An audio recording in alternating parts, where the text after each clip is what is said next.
Puji nama Tuhan, Shalom, salam jumpa kembali bersama dengan saya, Pendeta Dede Dula dalam Renungan 10 Menit. Apa kabarnya saudara di hari ini? Harapan saya, semua saudara yang ada di luar sana dalam keadaan sehat dan dalam keadaan yang diberkati oleh Tuhan. Dalam Renungan 10 Menit di hari ini, saya ingin menyampaikan sebuah tema yakni tekun berdoa. Dalam Lukas 18 ayat yang ke-7 mengatakan, "Tidakkah Allah akan membenarkan orang-orang pilihannya yang siang malam berseru kepadanya? Dan adakah ia mengulur-ngulur waktu sebelum menolong mereka?" Doa adalah bentuk percakapan yang kita lakukan dengan Tuhan. Doa adalah komunikasi yang kita lakukan bersama dengan Allah. Hal ini merupakan sebuah fakta atau sebuah kenyataan, sebuah pemikiran yang luar biasa. Kenapa saya katakan ini adalah sebuah pemikiran atau kenyataan yang luar biasa? Karena kita bisa bercakap-cakap dengan Allah, dengan Tuhan di dalam doa. Siapakah Allah itu? Siapakah Tuhan itu? Dialah yang menciptakan langit dan bumi serta segala isinya. Dengan pribadi itulah engkau dapat bercakap-cakap. Bercakap-cakap dengan presiden saja itu sudah luar biasa loh. Ketika engkau punya hubungan dengan presiden dan engkau bisa mengeluarkan segala keluh kesahmu, ya. Bukankah itu luar biasa? Nah, apalagi ketika engkau memiliki hubungan, ketika engkau mampu bercakap-cakap dengan Allah di dalam sebuah doa. Perlu diperhatikan bahwa keakraban dengan Tuhan adalah sebuah privilege yang diberikan Yesus melalui kematiannya di atas kayu salib. Jadi doa itu berharga, dan bayangkan ada begitu banyak orang yang mengesampingkan doa, memandang remeh soal doa, soal komunikasi dengan Allah. Padahal untuk bisa mendapatkan kesempatan itu, ada harga yang sangat mahal yang dibayar Yesus di kayu salib. Kita mengingat bahwa ketika Yesus mati di kayu salib ada begitu banyak hal yang terjadi. Fenomena-fenomena alam, kejadian-kejadian yang hanya dapat dilakukan oleh Allah. Salah satu diantaranya yakni tirai yang menutupi pintu bait suci itu terbelah dari atas ke bawah, yang melambangkan hal itu perbuatan Tuhan, yang memberitahu kepada kita bahwa tidak ada lagi yang menjadi batasan antara kita dengan Tuhan, sehingga kita pun bisa datang karena sudah ada tirai, sudah tidak ada tirai yang menghalangi kita antara kita dengan Allah. Hal itu telah dibelah oleh Tuhan, dirobek oleh Tuhan, supaya kita bisa datang kapanpun, dimanapun, pada saat kita memiliki yang namanya pergumulan. Jadi doa adalah sebuah kesempatan yang sangat mahal, di mana kita bisa bercakap-cakap dengan Allah.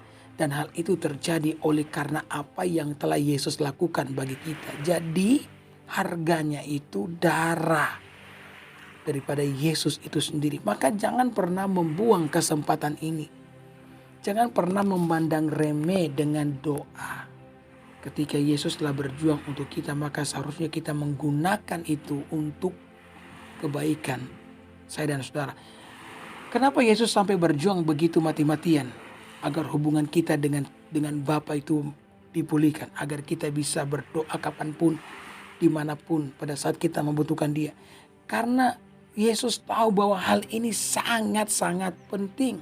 Alkitab mengatakan bahwa yang membuat tidak terjadi mujizat dalam hidup ini, atau kita tidak bisa melihat pertolongan Tuhan, bukan karena tangan Tuhan yang kurang panjang, bukan telinga Tuhan yang kurang tajam untuk mendengar, melainkan karena dosa. Dosa menghalangi hubungan kita dengan Allah. Dosa sepertinya membuat telinga Tuhan tertutup untuk semua seruan yang dapat kita naikkan dalam hadirat-Nya. Dosa sepertinya menciptakan yang namanya jurang yang sulit ya bagi manusia untuk menjangkau Allah itu sendiri.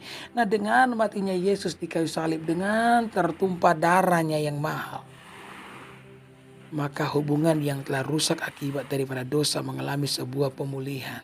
Sehingga kita pun bisa menjangkau Allah melalui doa. Yesus pernah berkata kepada perempuan Samaria yang memiliki masalah dengan doa. Yesus berkata akan tiba saatnya orang-orang akan menyembah Bapa bukan di Yerusalem, bukan di Samaria. Saudara, kita tahu bahwa Yerusalem adalah tempat di mana orang Kristen itu menyembah. Ya, pengikut Kristus menyembah. Karena di sana saudara-saudara ada yang namanya tembok ratapan. Ya. Di sanalah kiblat dari seluruh orang Kristen untuk menyembah.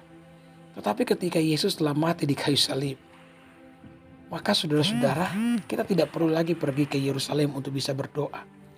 Kau tidak perlu ya mengeluarkan uang puluhan juta hanya untuk dapat berkata, Tuhan tolonglah saya. Dari mana engkau berada saat ini? Dari mana engkau berdiri saat ini? Dari mana engkau berbaring saat ini? Ya, dari situ engkau bisa memanggil nama Tuhan. Bahkan Yunus pun pernah mengalami sebuah kesulitan ketika dia ditelan oleh seekor ikan raksasa. Alkitab mengatakan Yunus berdoa dari dalam perut ikan. Ya, Yunus itu telah dibawa jauh ke dasar gunung, ke akar-akar gunung, ke dasar laut, ke akar-akar gunung. Itu kata Alkitab. Karena memang itu yang menjadi maunya Yunus. Yunus berpikir dengan meninggalkan Niniwe, maka dia akan jauh dengan meninggalkan Israel maksud saya. Maka dia akan jauh dari jangkauan Tuhan kan. Iya kan? Karena di Yerusalem lah, di Israel lah, ya, tempat orang menyembah Yahweh. Tapi apa yang terjadi? Bukankah ketika dia bahkan jauh dari Yerusalem, ketika dia berdoa, bukankah Tuhan mendengarkan doa daripada Yunus? Nah, ini adalah satu kebenaran yang perlu kita sadari bahwa Tuhan itu mau kapanpun dimanapun kita berada, kita bisa memanggil namanya melalui doa. Dan itulah yang Yesus perjuangkan ketika dia mati dan menumpahkan darahnya bagi kita di atas kayu salib. Saudaraku, pada dasarnya manusia juga itu membutuhkan teman, membutuhkan sesama untuk bisa curhat. Apa itu curhat? Curhat itu curahan hati. Ya, ketika kita mengalami masalah yang sangat berat dan kita membutuhkan sebuah kelegaan, kita butuh untuk berbicara dari hati ke hati, untuk meringankan beban yang ada dalam hati kita. Maka kita ngomong, kita cari teman yang dapat dipercaya untuk bisa mendengarkan kita. Walaupun teman kita tidak memberikan kita jalan keluar atas masalah yang kita alami. Setidaknya kalau dia telah mendengarkan kita, maka itu cukup untuk meringankan ya beban yang ada. Tetapi saya mau beritahu, tidak semua teman dapat menolong kita dari pergumulan yang dialami. Karena saudara-saudara, yang namanya manusia juga terbatas. Ya.